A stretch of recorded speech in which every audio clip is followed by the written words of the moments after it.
it's a pleasure to speak to you again, Jan. Well, Um, thank you. I appreciate you. It's good to be back with you. Great. And just for the sake of the interview, like since it's going to be a video, um, you're Jan Barlow. You are the founder of Better Job Fit.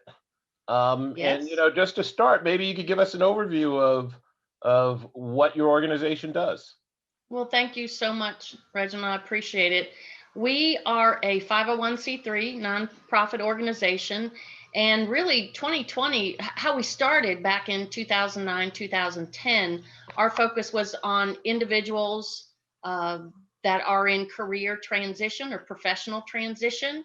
We were primarily focused on facilitating jobs for veterans and foster care organizations. We were added value to those groups. I started out with friends that had those types of organizations. They Yep. were either leading or founders themselves of those organizations. So we would really work one-on-one with the stakeholders of those organizations. And then back in 2018, we expanded our efforts and our services to individuals like anybody.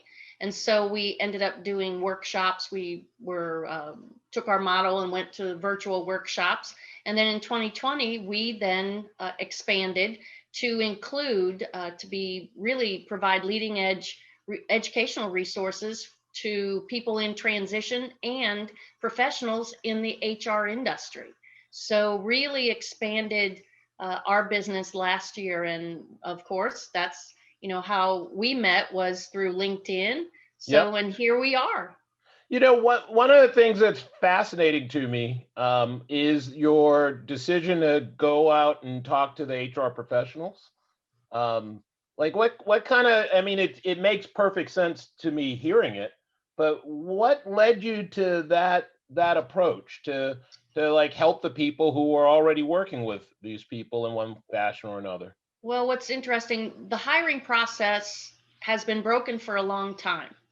HR, I mean, that whole industry, I mean, from my perspective and the work that I was doing as a business development manager for a large pharmaceutical and medical device manufacturer. So my clients were ophthalmologists that were buying our either pharmaceuticals or medical devices to try to get to help them build their business, right? Yep. Well, it started with the really putting the right person in the job, right? A patient counselor for cataracts, you would think, would be the same job as a patient counselor for LASIK.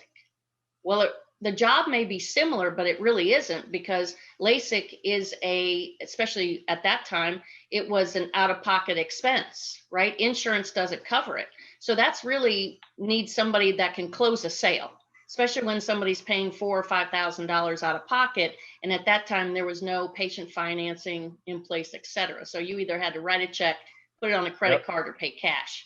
So really, that's where I found my niche was job matching, right? Like a patient counselor in one practice for cataract is not the best patient counselor for LASIK. Yeah. So, but looking at it from the standpoint of HR, they didn't understand that either. So, so the industry that really should understand that didn't understand that. Didn't get it. And so when it came also for my personal transition from corporate America, HR wasn't there for me either. So seeing how to find a job, or when it comes to the process of finding a job, that's broken too. So Yeah. looking at that from the broader perspective back in 2006, 2007, from back then, um, and nothing has changed. So really, to be honest, it came to me really over that time to know, we can go and speak to HR professionals, but the industry itself is not changing. So I said, well, let's go through the back door. The people that need the help the most are the people that are going to be in harm's way, the people that are in career transition, or the HR professionals that want to learn something more and they know that something's wrong, or they're not up to date or up to speed. The industry's not up to speed. So that's why we expanded our services and our resources to that market. The one of the things I always loved just about that idea, like when we spoke a while ago, it's the fact that, you think about most people, when you think about an HR person or an HR team and so on, there's this monolithic and unfortunately generally negative idea about what those organizations do. But you kind of cut through that and you started talking to people who care. And, when I think about it, I know lots of passionate HR people who just don't have solutions for how do you help someone who is in a maybe non-standard situation be a useful part of the organization, but at the same time have what they need to succeed. So I really love that idea. Well, thank you. Thank you. We have a client now that we're working with. They're a manufacturer, a family-owned business that's been in business for 25 years.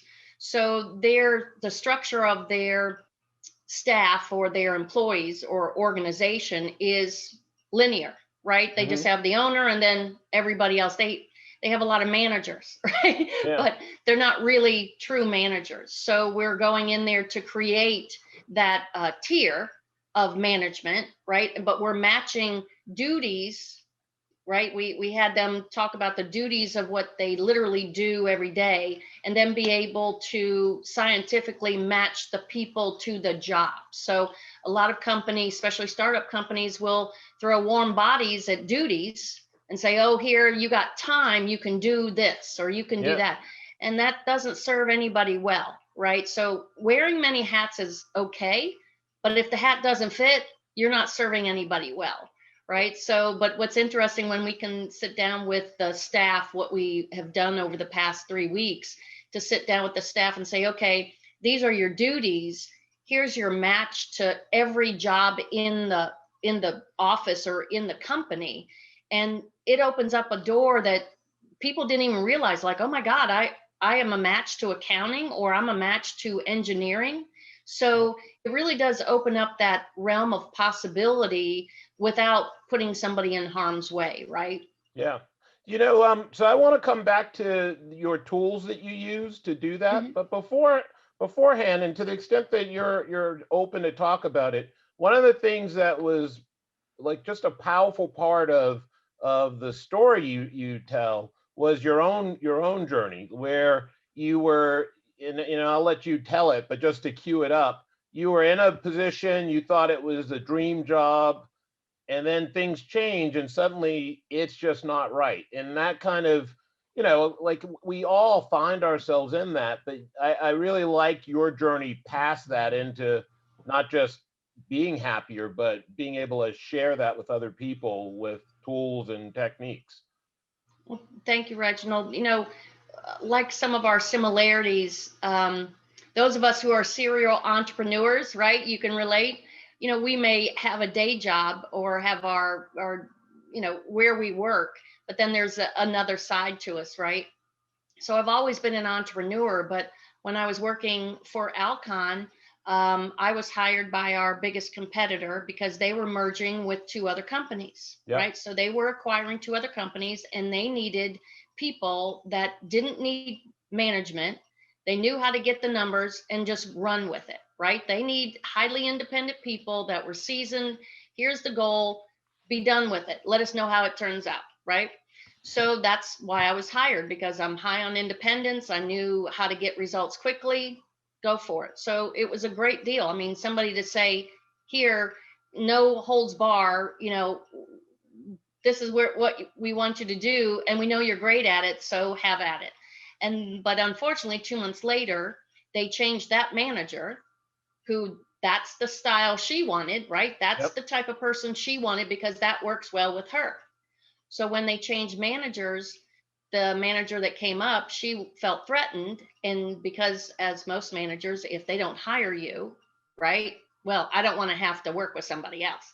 So they changed our jobs. And instead of, I mean, it was total micromanagement. Instead of flying 2, 3 states a week, they made us drive 6 hours, and then do all these merge reports. So activities or duties that the manager should have been doing, she passed it on to us. So you get into a hotel at 11:30 at night, You got to wake up and be prepared for surgery with a doctor who's operating on a live patient by 6 a.m., right? Yeah. You got to be there. Operation starts at 6. Well, you get in, it's 11:30. Now I'm trying to dork with merging documents that I didn't realize that my computer wasn't even set up to do that. So I spent 2 hours, 3 hours trying to figure it out to realize that my computer doesn't have the software to do that. So then you're going to sleep with 3 or 4 hours. Now you're upset, right? And you're getting stressed from the manager saying, how come you didn't do it? Well, my hair started to fall out. My palms started to peel. And after 7 to 9 months, I was like, you know what? I'm done. Yeah. I'm so done. A And lot. that was life transforming, you know? Yeah, definitely. And a lot of people, they get to that point and they either let it continue to break them and beat them down. I mean, and not even this is, I don't want this to come across as a statement about someone's making a mistake or they're weak or whatever. Sometimes it's just a lack of knowledge, right? And you took a different path, and I think it's really uplifting because I've also been in similar situations. I once built a team. The team was firing on all cylinders. It was an internet development group, and we were just, oh wow, we're the guys, we can make this happen.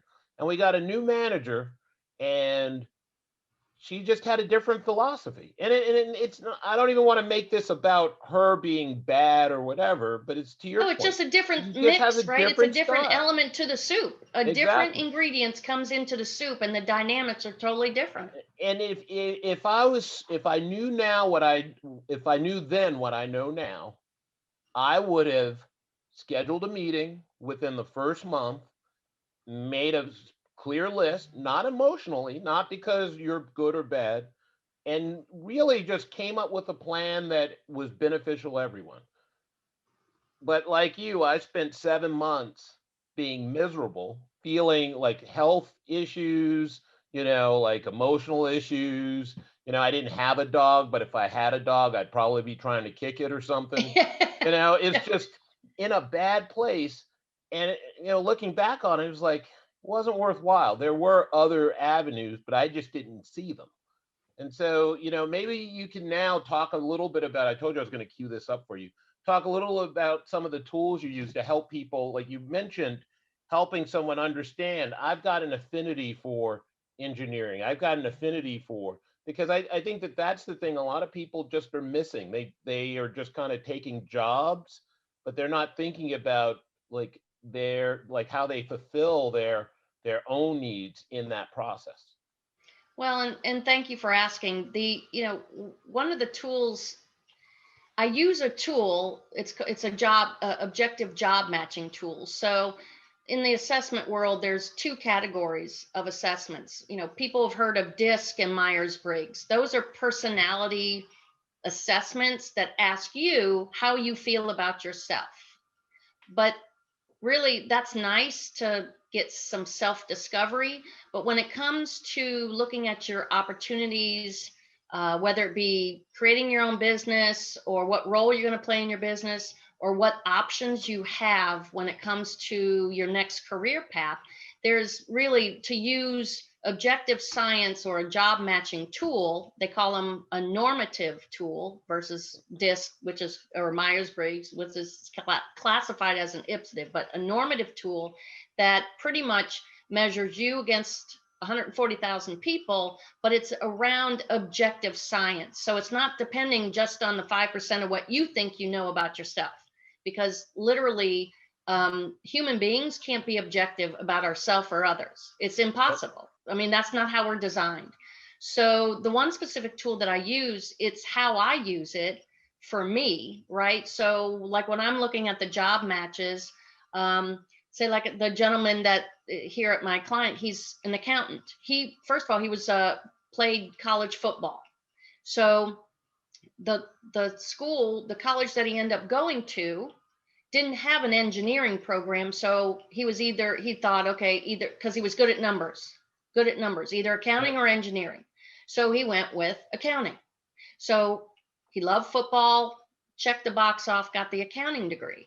Well, the stereotypical accounting background or accounting job, right? I mean, again, it's so linear when you think about accounting. There, you don't Yeah. think that there's a lot of options. So he started to work for accounting. Well, unfortunately, like his first job, he only stayed 6 months. Then he hopped to another job, accounting job. He only stayed there less than a year. So he's now at his third job in 2 years, right? In a little over 2 years. He's been there 6 months. Well, when I produced his job matches, he's a high match to a software developer. And I said, and he goes, "What?" I go, "Yeah." And he goes, "You got to be kidding me." He goes, "I never thought I could be that." And that's what I'm saying. It's the 95% of what you don't know that the discovery piece, that's the whole purpose, right? Is to get that conversation going. That's why I love that tool, because it at least starts with the 95% of what you and I could never imagine. As I think I shared with you before, You what did. was life transforming for me was that young foster care man that I was working with, right? I was working with the foster care organization. He was 16. By the time he was 16, he had lived in 14 different homes. So he finally got, to live with his grandmother. So he was getting ready for his senior year. He was a 95% match to a graphic designer and a correctional officer. Who would put those two together as far as jobs, right? And so we think that, to get a certain job or to have a certain job, you got to have high grades, you got to be going to the right college, you got to be male, female, whatever, socioeconomic. That has nothing to do with job matching. I mean, Harvard Business Review proved that 20 years ago. Job matching has to do with a cognitive behavior and occupational interest match. So I said, look, don't have to worry about him just getting C's in school and whatever. The only question I have for you is this: do you want him to go to work wearing a dress shirt, slacks, being in an aesthetically pleasing building around colleagues, or do you want him to go to work wearing a uniform and a gun, being around prisoners? Because he's a 95% match to both, Yeah. right? And it's when you put it that way, it's a very simple choice to make, and it's not that he will choose one or the other, but it's a clearer choice that way than it is when you're talking about oh, here's what you should do.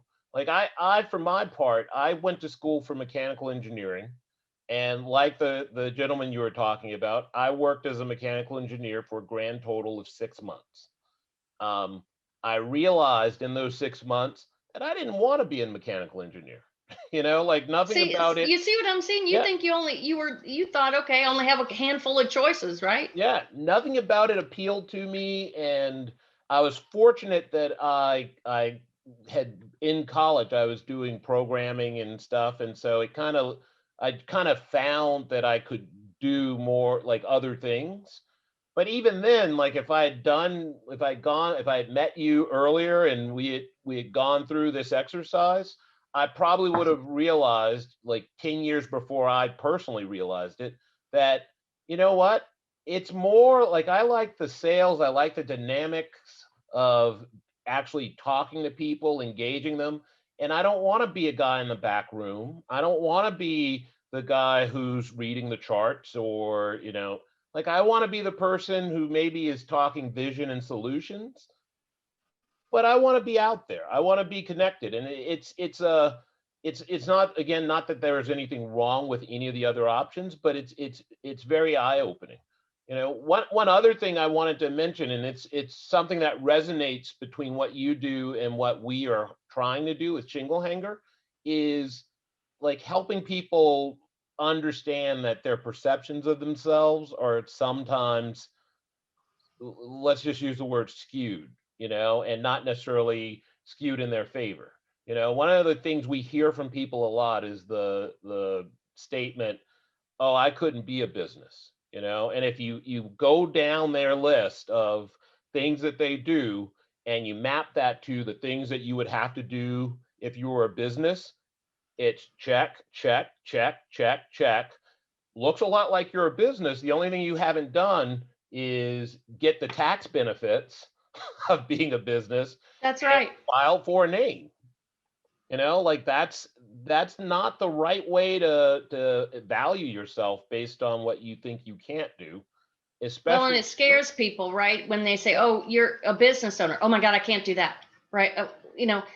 Using certain terminology scares people, but that's why, like, we had a client that she worked for Texas Instruments. Yep. She was that VP of global IT, right? So she was planning for her retirement.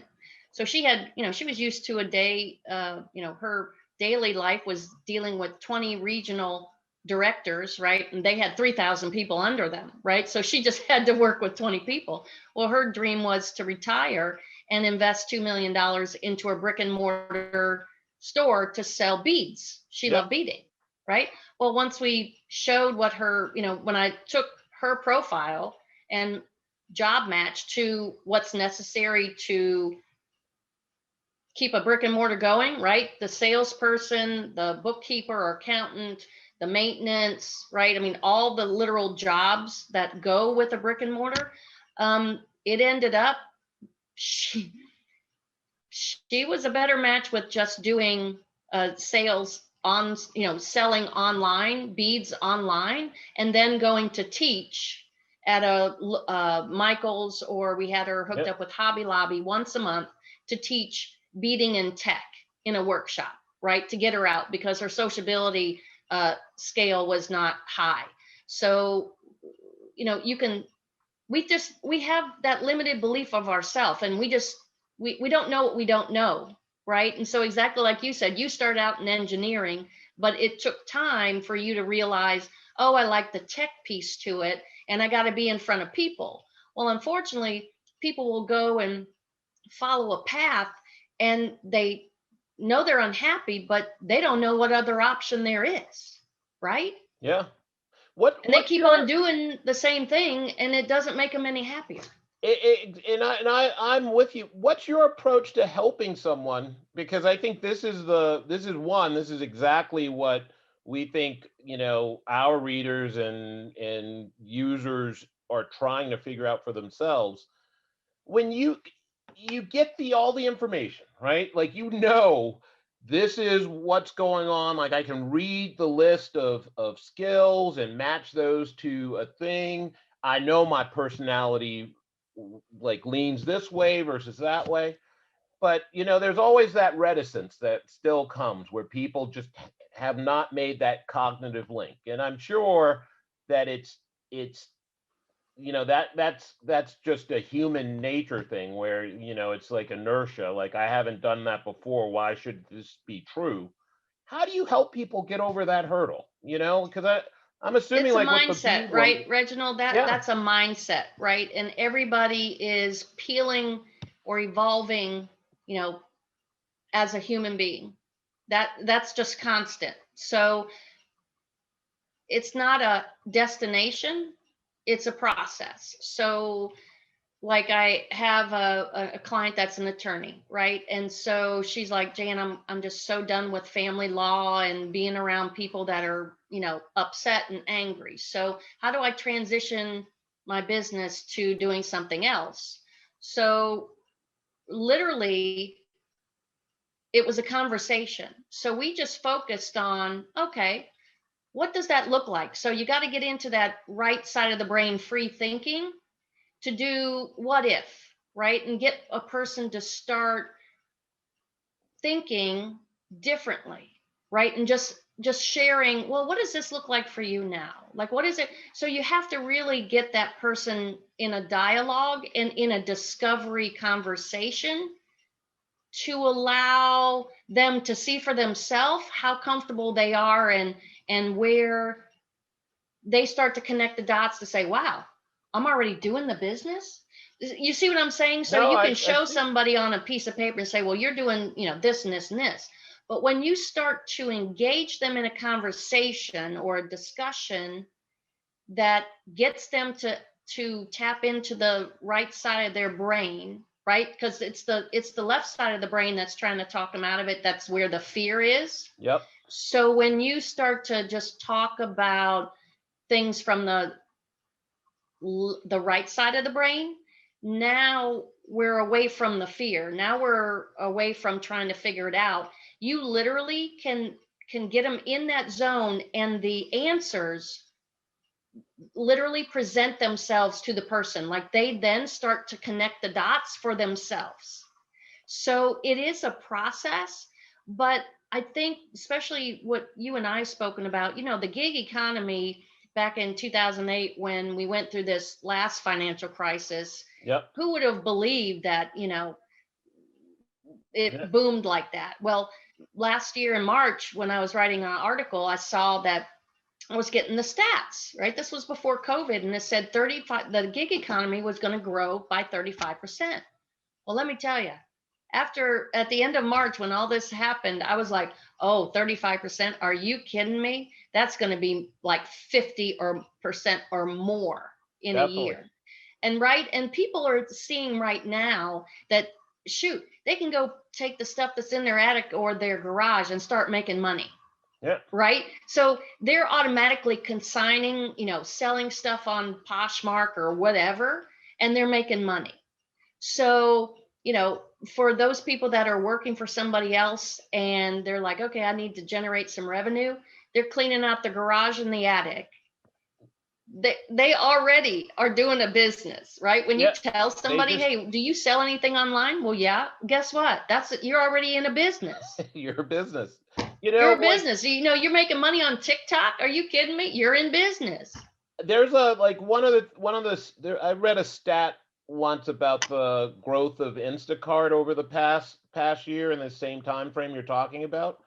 And what is completely not visible is the fact, even though the reason Instacart has grown is because they have people who are motivated to get out there and do this type of work, like going out being purchasers for people. There's not been a similar growth of independent businesses doing it. Even though, like, if you think about what a personal shopper is really going to do, it's, I know you. What do you want me to get for you? I'll pick it up, and ultimately, like, that's the ideal. Like, Instacart creates like this and this is not a knock on Instacart. What they're doing is a great business model, but they're creating a very generic interface between the shopper and the person, right? The purchase, the buyer. And like anyone who decided, you know what, I'm going to start my own personal shopping business, could go around in their neighborhood, form much deeper relationships with people, like understand preferences in a way that's not limited to what's in a particular store. And they should be able to shut down Instacart in their area of responsibility.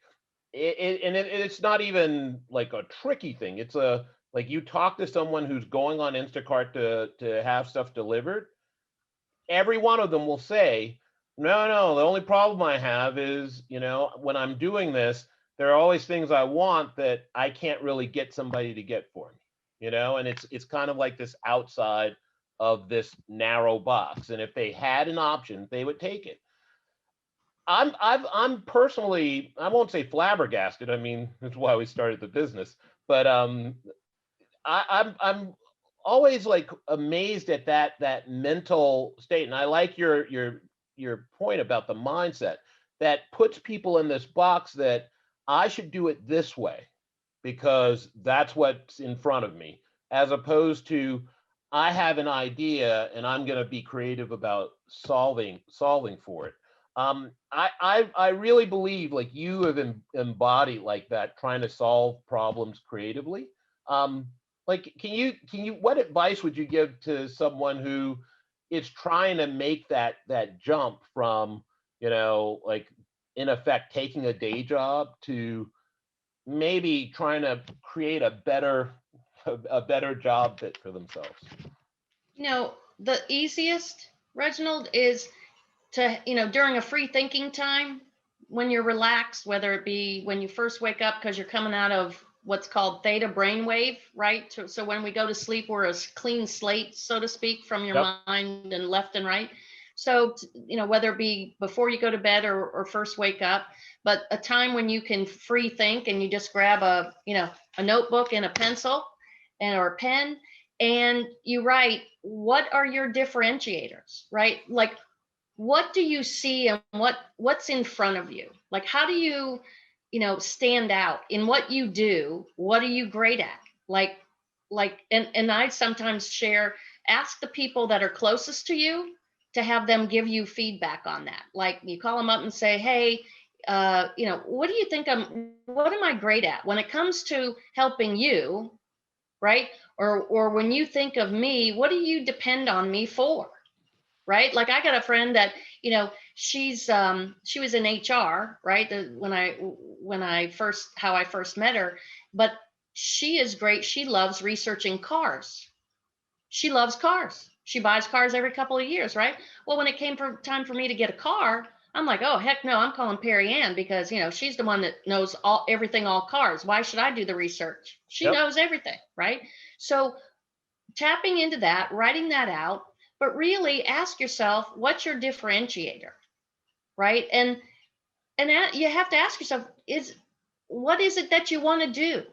Like, what is it that's calling you? Is it because you're not satisfied with your job now? And what's really calling you? What wants to be created? Yep. It doesn't have to be a business. It just, see what's in front of you. There's no need to look anywhere outside of what's been happening, what you're observing in your bubble for the last 6 months to a year. I mean, if you take that snapshot of 9 months to a year and write out what's been going on, or what do you feel called that you're great at, or that you're being called, people are asking you to do, right? Where do you feel that you're filling that niche or filling a void? That's going to be the first place to start. Yeah, I like your the story about your friend, because everyone knows someone who they go to for that thing, whether it's Yeah. cars, whether it's plumbing, and so on. And Yeah. sometimes that's the job that that person has, and they're like your friend in the business. But more often than not, it's someone who maybe is miserable in their day job, and they find this joy in looking up this stuff, and I will tell you two stories about my brothers. This is going to be the first one, where he has a auto mechanic shop, right? And it's not that he's miserable. I mean, he owns the shop, so like he's in a different category, but that's not his passion. It's just kind of where he is. He, on the side, like, if you asked him about computers, and when I talk about computers, if you're talking to him about computers, you have to talk in terms of, like the top end performance. And I'm a technical guy, and this kid talks over my head anytime we switch the subject to computer hardware, or graphics card performance, and so on. But if you asked him, hey, are you a technical guy? There was a time, I've gotten him to change this, but there was a time when he would have said no, Because he's just thinking about his day job, because right? he's thinking about his day job. And it's like, I think you're dead on in terms of helping people see that. The second story I'll tell about my brothers is actually related to, my, and I'm looking at the time. I think this is going to be the second to last question, and it's really more about, like, what you're doing for veterans, like, ShingleHanger, like, that resonates with us. Like, one of the things, because of my family connection to the military, because of, just, we love what our military does for us, et cetera, et cetera. Veterans have had a tough slog in this country, and we feel that there's a lot of things that we can help them do. Can you talk a little bit about what you're doing for veterans? And then I'll tell you Absolutely. my somewhat amusing story about my brother, who's a career Marine. I love it. And thank you so much for sharing that. Again, your veteran support. My family is veterans and Marines. Yay. And so, Hoorah! Yeah, hurrah. What I find is the frustrating piece is, what do you do with somebody who is a gunny sergeant in the military, and what does that equate to in private civilian life, right? So we've been doing, our veterans a disservice because they're limited on they're limited by what an HR or a hiring manager can see what their abilities are to connect the dots. And Yep. that's why one of the tool that I use is that takes out again the 95% of what I don't know and allows me to keep, to look at it from the private sector and to mix and match and then work with a person to say, okay, I'm going to teach you how to do a Boolean search on the internet, and we're going to mix and match what you've done before, what you're a match to, and let's see, we're going to pull up a menu of choices of positions, right? I don't care what the title is. We're just looking at the duties, Yep. right? And how do I take what you did as a gunny sergeant, combine it with this objective, right? The job matches, and connect it to this position that you say you really are stoked about, because it's going to be up to the veteran or the individual to sell that to the hiring man to help them connect the dots. Because again, HR, it doesn't matter. It's not just, I'm not doing shame or blame. It's just that it's hard for people to connect the dots because That we're in linear thinking when we live in a quantum science world. It is what it is. you are dead on. My brother coincidentally retired as a gunnery sergeant. Are you And kidding me? I was and just doing that as yeah, it's why it's so funny. And he had exactly the problem you're describing. So he's going through like all the separation stuff you do and so on. They're giving him quote training for getting a job and so on. And fortunately, like I've only worked in the private sector. You know what I mean? So I'm able to give him some advice. So I'm doing similar things to what you're doing, but I'm committed to look. You are looking at jobs that are either entry level because you say you haven't done this, or they're junior jobs, and I'm like, you've got like years of direct hands-on management Yep. experience. So right away, cross out anything that Right. doesn't leverage that because you are just doing yourself a disservice. And we went down the list, and he finally felt comfortable and he went out. And so here's the slightly funny story. So he gets an interview, and he basically he winds up interviewing to be a project manager. Like it's a consulting gig because of his security clearance. So he gets Mm-hmm. an interview and he says to me beforehand, I don't know if I should go on the interview. And I say, why not? And you will understand this. He said, well, what if they like me? I'm like, then that's a good thing. He's like, yeah, but what if I don't like them and I don't want to work there? I'm like, I don't understand.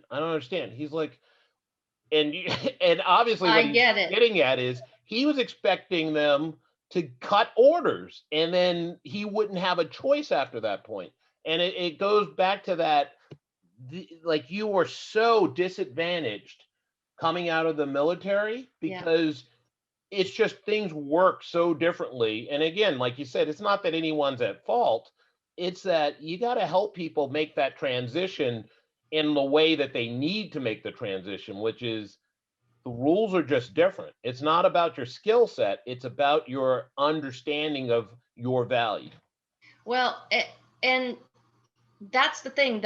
It's like when you're in the military, everything is so structured and and defined, right? And so A plus B plus C, right? You cause and effect. There's no question, right? I mean, it may be a little slow, but they know that this is supposed to happen next. Very few blurred lines. So unfortunately, unless they started a year in advance like they should when Yep. they're going to start to transition out, to start to train their brain, because literally that's what it is. Because once you go out to private sector to find a job, or that process of finding a job, and you compare it to the military, that is the first thing that mentally and psychologically is their biggest challenge. It absolutely, absolutely. It's like we could talk forever about this stuff. You're really easy to speak to. I want to give you an opportunity though to talk about one other thing that I know you're doing before we're done, and hopefully we can talk more and more offline. But you have an HR summit, and I'd love it if you could talk a little bit about the goals. I know you mentioned earlier that it's something that you had started, but maybe you could talk a little bit about the goals of that meeting and like what you hope to accomplish, so that some of the HR people who do read our e-zine can just hear what you're working on. Well, thank you. We had our first HR Disruptor Summit last October. Again, the mission was to provide leading edge professional, development information to HR professionals and individuals in career transition that they can't find anywhere else. So that was such a big hit that now we'll have two this year, one in June and one in October. So we literally are creating an event that over 3 days that has leading edge topics. Like we have a couple of ladies that are lobbying to rewrite employer liability insurance, right? The sexual harassment section. Yep. And diversity section. We have people talking about mental wellness in the workplace. We have a new anti-bias ATS, a person that they're a recruiter and they developed an applicant tracking system, right? And so, you send in your resume and, she has a new innovative approach to applicant tracking system. So we're really creating conversation topics around, and when I say leading edge, I'm saying that it's true content that's not being discussed anywhere in mainstream media or industry trade shows, right? And events. So we're really excited. Our content marketing with our sponsors is really going to be so synergistic, because again, we're aligning businesses with our topics for the event and also with our audience. So we're going to get a lot of engagement there. But the big picture and the mission is to provide information that people are dealing with and experiencing firsthand in the workplace, right? And our really our tagline is about reimagine work, because that's really where we are right now. We have people that are looking to start their own business.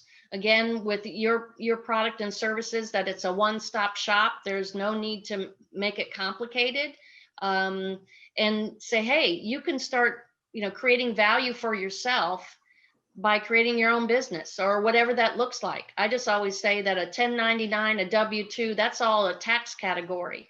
Yep. Everybody's an entrepreneur, right? You got to sell what your differentiator is. And so we need to start really programming and teaching people how to look at themselves from an entrepreneurial standpoint. From students need to see this, right? They need to start doing that now.